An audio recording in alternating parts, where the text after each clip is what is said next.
Бүгін біз 2024 жылы шыққан актер деген керемет боевик және комедиялық киноға қысқаша шолу жасаймыз. Достар, кино мазмұны тамаша, ондай болса аяғына дейін көрейік, кеттік ендеше.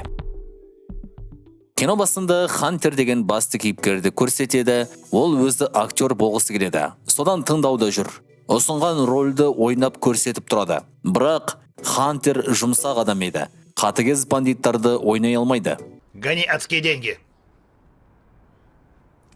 Деньги? Какие деньги? Не вынуждай тебя убивать, Кварь. Я не шучу. Осы үшін оны рөлге алмай қояды. Хантер болса, жарайды деп шығып кетеді.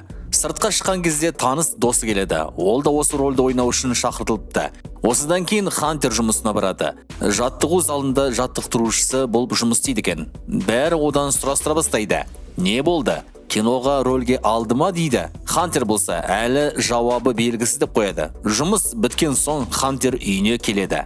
Анасы қоңырау шалады. Хантер болса, кейін жауап берермін деп үйіне қабатына көтеріледі. Сол кезде Регина деген көршісі үйінен шығады. Ол Хантермен сөйлесіп әңгімелесіп кетеді. Регина өзі ажырасқан еді.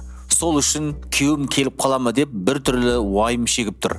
Сосын ол Хантерден көмек сұрайды. Менің заттарымды ала тұрасың ба? Сосын қайтып аламын. Әйтпесе күйеуім келіп бүкіл заттарымды алып кетуі мүмкін дейді. Өтініп сұрайды.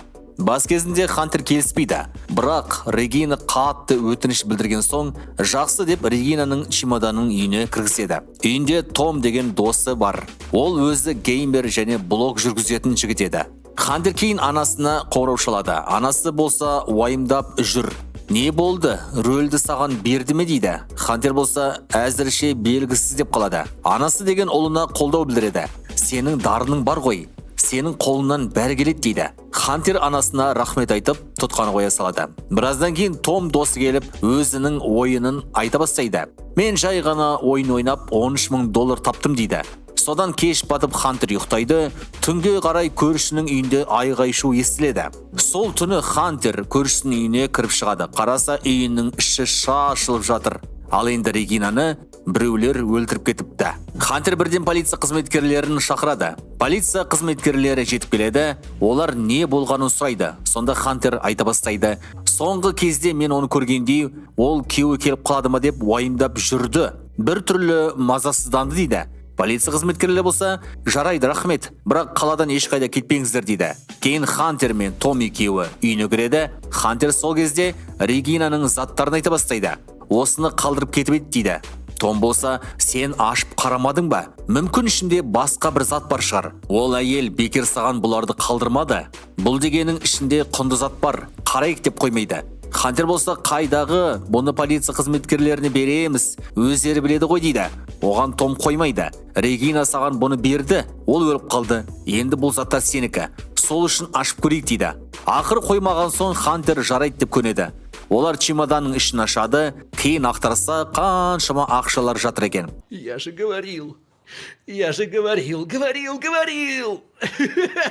Том қатты қуанады. Мәссаған, мұнаны қара. Бұның бәрі біздік қой дейді. Хантер болса, жоқ, бұл дұрыс емес. Бұны полиция қызметкерлеріне қайтарайық дейді. Том оған, олар бұл ақшаны өздеріне алып алады. Біз түксіз қаламыз. Ойланшы, сенің өмірің осы. Таң атпай жұмысқа тұрасың. Не өмір? Ал мына ақшаны алу арқылы өміріңді өзгертесің дейді. Хантер болса, ертеңге дейін ойланайшы дейді. Қазір сағат түнгі 5.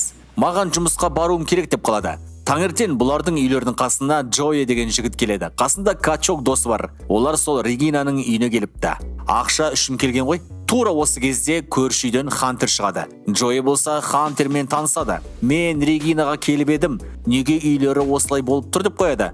Сонда Хантер, кеше өлім болды, Регинаны біреулер өлтіріп кетіпті деп қалады. Джои болса, мәссаған деп өтірік шошиды. Біз бүгін тауға шығамыз деп ойладық. Маскалар сатып алдық. Көңіл көтереміз деп ойлап едік дейді. Хантер болса, бұлармен танысқан соң бір түрлі күдікпен қарап жұмысқа кетуім керек деп қалады. Осылайша Хантер жаттығу залына келеді. Жаттығып жүрген бір жігіт денесін көрсетіп, мен актермін, мені басты рөлге алды дейді.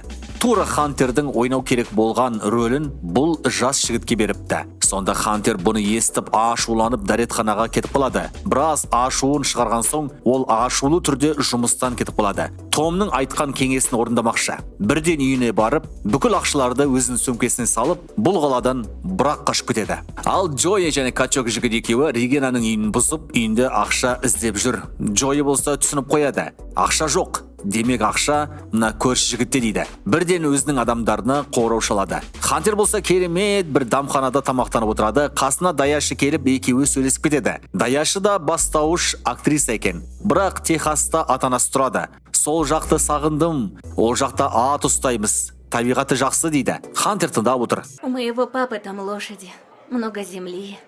Там мне было так спокойно. Там красиво. Даяшы кеткен соң көмек болсын деп Хантер оған тамақтан бөлек тағы да ақша қалдырып кетеді. Том үйінде жүреді. Сол кезде есікті Джойи тарсылдатады. Мен Хантердің досымын, ол үйде бар ма дейді. Том бірдеңе сезіп қояды. Сіздер қателестіңіздер дейді. Бірақ Джойи бой бермей, өзінің адамдарымен есікті итеріп ішке кіреді. Сосын Томды ұрып жібереді. Сөйтсе Хантер Томға ақша қалдырып кетіпті. Рахмет саған Том деп хат қалдырған екен. Джойи болса Томды қинап, ол қайда деп сұрай бастайды. Сосын Томның телефонын алып, оны суретке түсіріп алады да, оны Хантерге жібереді. Хантер болса мәз болып жолда кетіп бара жатыр. Музыка қосып қойған. Бір кезде оның телефонына Томның суреті келеді. Том байлаулы, бет аузы қан. Хантер көлігін тоқтатып, сыртқа шығып, не істерін білмей ойланып, ақыры алға қарай жылжиды. Содан жанармай аялдамасына тоқтағанда, өзіне ұқсайтын шіркеу қызметкерін көреді. Хантерге ой келеді. Әлгі пастер дәретханаға кеткенде Хантер оның көлігіне бүкіл ақша толы сөмкесін лақтырады. Сосын Хантер дәретхана жаққа кіріп кетіп, пастерге ақша көрсетеді. Мына ақшаны ал мен сенің көлігіңді аламын, және киіміңді бересің дейді. Актер болғысы келді ғой. Енді міне өмір сүру үшін актер бола бастайды. Ол кетіп қалады. Тура осы кезде бұл жерге Джойиның адамдары келеді. Олар дәретханадан пастерді тауып алады. Сонда пастер бәрін айта бастайды. Бір жігіт мені тонап кетті. Мына ақша менікі емес дейді. Джойиның адамдары қалтасынан Хантердің суретін алып шығып, мына жігіт емес қой деп оны бір ұрып жібере салады. Өздері енді Хантердің артынан кетеді. Хантер болса пастердің көлігін қарайды. Ішінде сол Техас жақтағы шіркеу көрсетілген. Демек сол жаққа бару керек деп шешеді. Шіркеуде адамдар сол пастерді күтіп жүр екен. Хантер болса өзін пастер ретінде көрсетіп шіркеуге келеді. Алдынан бір әйел қарсы алады. Қалай өзгеріп кетіпсіз деп қояды. Енді затыңызды беріңіз десе, Хантер жоқ деп қалады. Бұл сөмкені өзім тасимын дейді. Жаңағы әйел оны шіркеуде адамдар жиналған жерге келеді. Хантер сахнаға шығады. Бұл жерде тұрған бір адам қарсы алыңыздар деп қояды. Енді жақсы сөздеріңізді айтыңыз дейді. Хантер болса өзінше өтірік болса да уағыз айта бастайды. Бір кезде ол Джойиның адамдарын байқап қалады. Олар бұл жерге дейін іздеп келіпті. Сол Хантер мен шаршап тұрмын, демалу керек дейді. Көлігімді бір мұқтажға бере салдым. Өзім осылай келдім. Бірақ сендерді кезіктірдім деп қояды. Оған бұл ауылдағы бір отбасы қатты қуанып, Хантерді үйіне қонақ етуге келседі. Роланд деген үйдің иесі. Донна деген әйел Хантерді ерекше құрметтеп жатады. Жүріңіз, мен сізді өзімнің көлігіммен жеткізейін дейді. Осылайша Хантер Роландтың үйіне келеді. Донна деген ерекше емес. Бірден Хантерге бөлме беріп, қонып шығыңыз дейді. Басқа жақта Джойи бәрін біліп тұр. Демек ол Техаста жүрме. Мені күтіңдер, мен келем дейді. Хантер болса мазасызданып жатыр. Сосын сыртқа шығып гараж жаққа барады. Қолындағы ақша толы сөмкені гараждағы төбе жаққа тығып қояды. Содан Хантер бір мылтықты көріп қалады. Сол кезде Роланд келеді. Не болды? Неге ұйықтамайсыз дейді. Хантер болса сәл мазасыз жатқасын жүріп қайтайын деп шештім деп қалады. Келесі күні Хантер ұйқысынан оянады. Сыртта Роланд әйелімен кофе ішіп отыр. Хантерді көріп, "О, пастер, келіңіз" дейді. Кейін Донна келіп, "Бүгін сауда үйіне барамын. Менімен бірге барасыз ба?" деп қалады. Оған Хантер жақсы деп келіседі. Біраздан кейін оларды аңдып келген Джойи өзінің адамдарымен сыртта күтіп тұрады. Хантер мен Донна екеуі сауда үйінен шыққанда, Джойи оны көріп қалып, "О, Хантер, қалың қалай?" дей бастайды. Донна болса, "Бұлар кімдер?" деп сұрайды. Хантер оған, "Мен оларды танымаймын. Кеттік тезірек. Жолда алдында тиіспек болғандар" дей салады. Джойи оның адамдары артынан аңдып келеді. Артынан бұл отбасы үйінде көңіл көтеріп өздерінше мәз болып жүреді. Бір кезде Хантер өзін кінәлі сезініп бәрін мойындайды. Ол гараждан ақшаны алып шығады. "Ешқандай да мен пастер емеспін. Жолда пастерді ұстап киімін ауыстырып алдым. Менің көршім маған бұл заттарды қалдырып еді. Осылай болып қалды. көршімді өлтірді, ал ақшам менде болып қалды. Бұндай ақшаны көрген кезде қатты азғырылып, мен алды артына қарамай қаланы кетіп қалдым. Енді бірақ бандиттар осы жаққа дейін аңдып келіпті дейді. Оған Роланд ашуланады. Доннаның мүлдем көңілі қалады. Сонда сіз бізді алдадыңыз ба дейді. Хантер болса, мен бәрін мойындаймын дейді. Сонда Роланд, полиция шақырсаң көп сұрақ туындайды. Бәрі быт-шыт болады. Одан да ойланайық дейді. Сонда Дин деген жас жігіт, біз үйімізді, өзімізді және қонақты қорғауымыз керек дейді. Қолымыздан келген жасаймыз деп қалады. Роланд кейін Хантерге жақындап, менде бір ой бар дейді. Осылайша олар үйдің қасына тұзақтар жасай бастайды. Күні бойы дайындалады.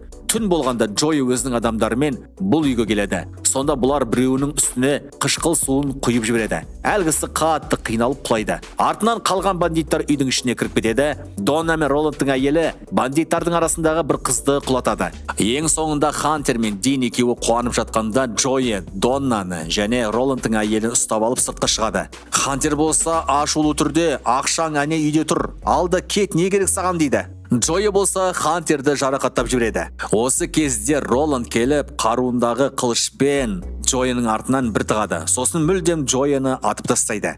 Кейін Роланд бүкіл отбасын құшақтайды. Ал Хантер талып жерде жатыр. Келесі күні Хантер ұйқысына оянады. Қолындағы жарасын біреу байлап қойыпты. Үйдің маңайында бәрі адамдар жатыр, үйдің үйлері жоқ. Хантер сосын гаражға кіріп, бұл отбасының көлігіне мініп, ішіндегі бір аралдың суретін қарайды. Мен сенің қайда екеніңді білемін деп жүріп кетеді. Осылайша кино аяқталады.